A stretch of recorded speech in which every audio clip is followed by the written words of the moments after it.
Anak-anak, pada pembelajaran bahasa Indonesia kali ini, kita belajar menangkap maksud pengarang terhadap kehidupan dalam novel.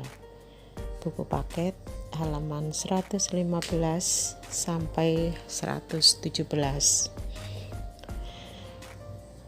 Untuk mempermudah kamu mengetahui maksud pengarang dalam novel, mari kita data informasi latar sosial budaya dari kutipan novel penciptaan trilogi Ronggeng Dukuh Paruk halaman 115 paragraf 1. Coba disimak pembacaan teks berikut. Ronggeng Dukuh Paruk adalah novel yang ditulis oleh Ahmad Tohari. Ahmad Tohari yang lahir pada tanggal 13 Juni 1948 di Tinggarjaya, Jatilawang, Banyumas, Jawa Tengah. Ahmad Tohari lahir dari keluarga santri. Ayahnya seorang kiai dan ibunya pedagang kain. Dalam ensiklopedia sastrawan Indonesia modern disebutkan ia lahir dari keluarga yang tidak kekurangan, namun lingkungan masyarakat di sekitar mengalami kelaparan. Nah, dari pembacaan teks Ronggeng Dukuh Paruk paragraf 1 halaman 115, kita akan mendapatkan informasi sebagai berikut. Yang pertama, Ronggeng Dukuh Paruk adalah novel yang ditulis oleh Ahmad Tohari. Informasi yang kedua, Ahmad Tohari berasal dari Banyumas, Jawa Tengah. Informasi yang ketiga, Ahmad Tohari lahir dari keluarga santri.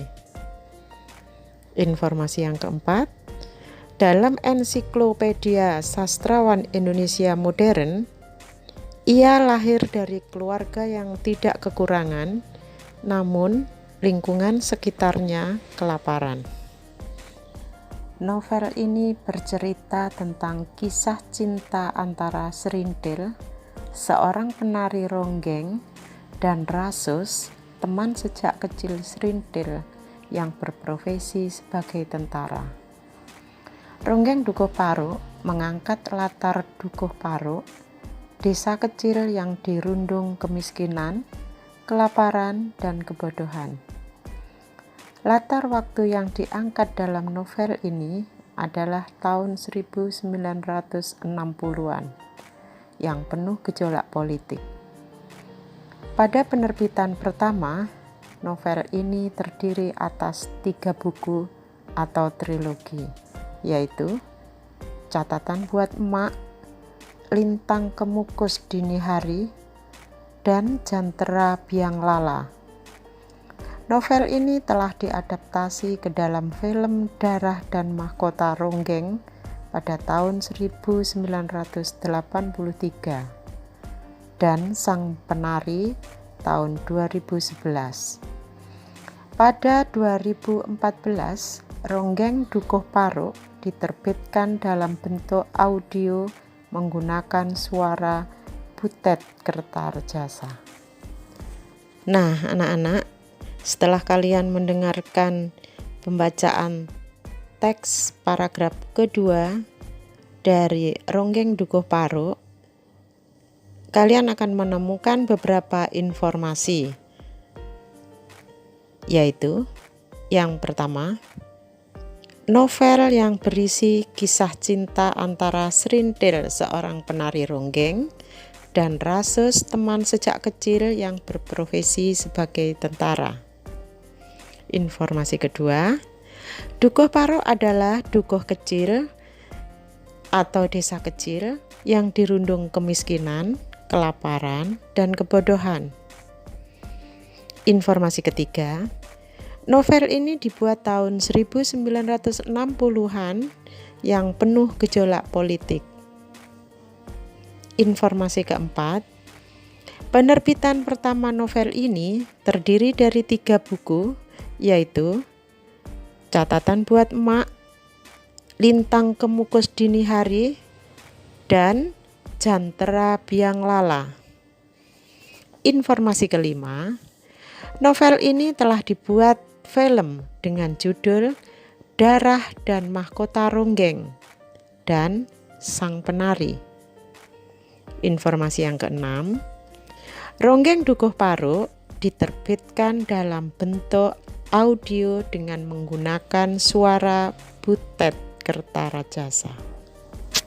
Nah, sekarang anak-anak sudah jelas berdasarkan informasi-informasi yang kamu dapatkan dari paragraf 1 dan 2, tentu kamu akan dengan mudah mengetahui kesamaan latar belakang sosial budaya dalam novel trilogi Ronggeng Dukuh Paruk dengan kehidupan pengarang.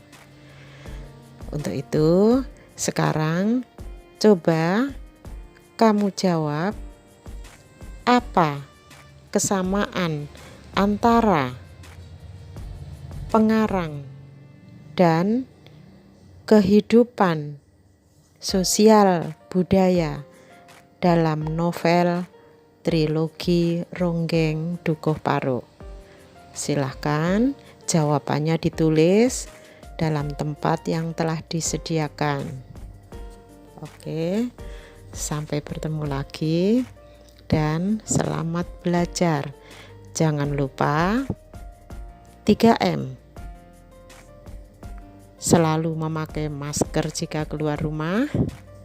Yang kedua, menghindari kerumunan. Yang ketiga, selalu mencuci tangan. Salam sehat dan bahagia.